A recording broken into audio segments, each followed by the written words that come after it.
Buenas tardes, mis queridos niños. Vamos a comenzar nuestra clase del día de hoy, jueves 28 de mayo del 2020. Como siempre, nuestra máxima es sé responsable, cumple con tus tareas. Nuestro tema de ciencias sociales de hoy son los límites actuales del Paraguay. En una clase anterior, nosotros ya habíamos dado los límites naturales y límites convencionales.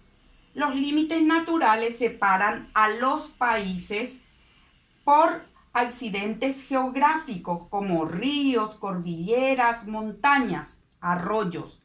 Y los límites convencionales separan a los países por hitos o postes que se establecen con un país y otro por medio de convenciones, o sea, son acuerdos.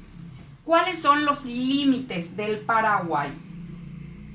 Al norte, porque utilizamos siempre los puntos cardinales, norte, sur, este y oeste.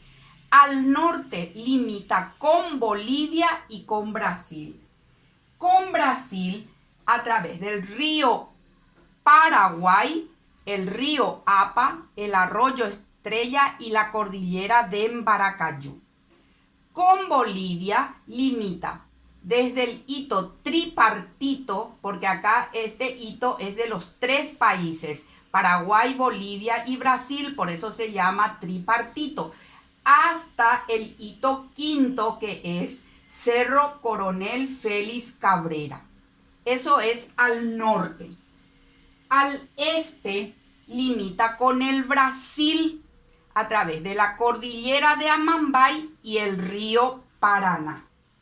Al oeste limita con Bolivia desde el hito Cerro Coronel Félix Cabrera hasta el hito 1, que es Esmeralda.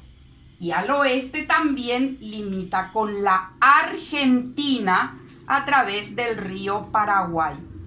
Al sur limita con Argentina otra vez a través del río Paraná y el río Pilcomayo.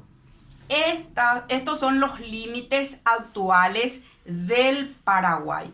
Como ven ustedes, el Paraguay está rodeado de tres países, Bolivia, Brasil y Argentina. Con algunos tiene límites naturales y con Bolivia solamente tiene límites convencionales.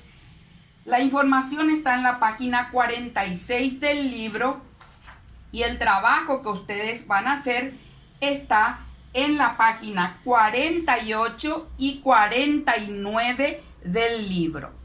Éxitos.